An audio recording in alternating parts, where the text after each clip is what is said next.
Thin lung chung ril ber ten nen lam hiang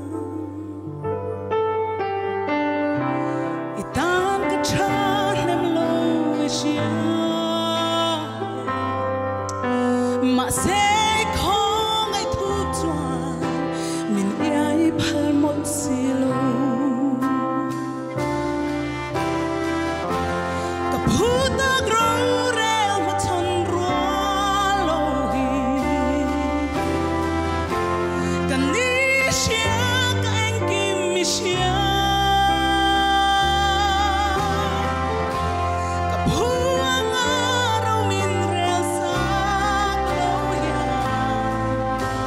Kamang mo sok ang amin rel sagi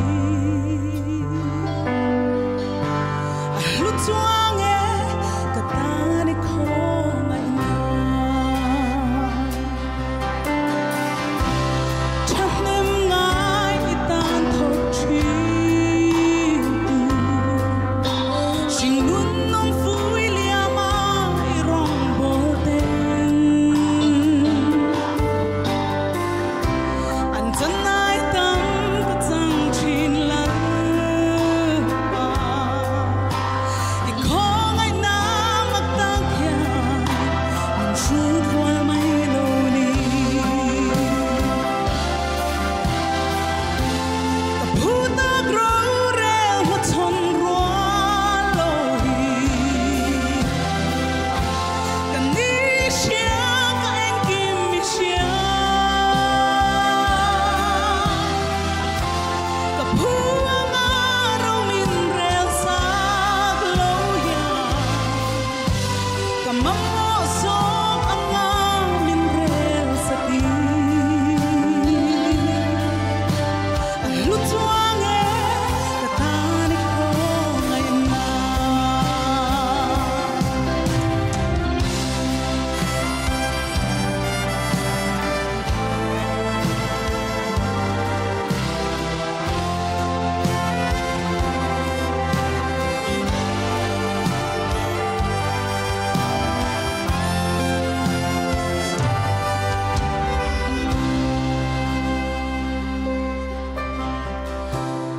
Himay tur ken be swam mongka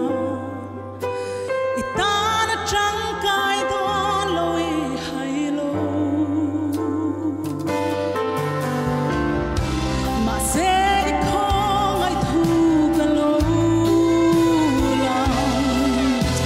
Itiam kaparadisu Tandam itul palo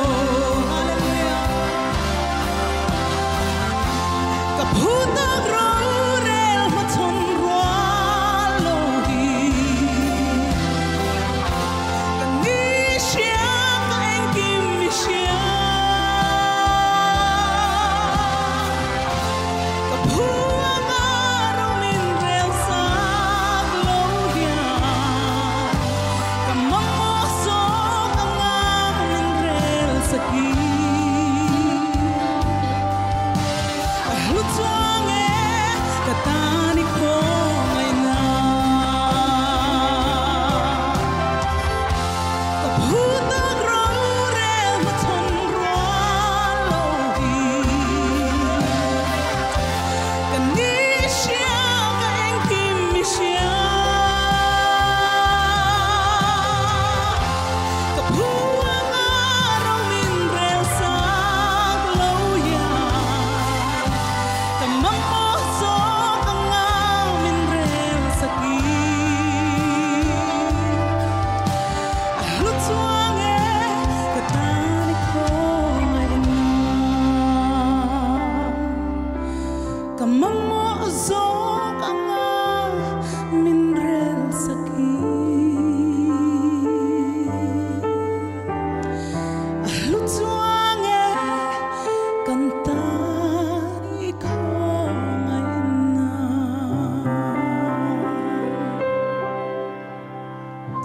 Hallelujah lalpa sa fakinam rose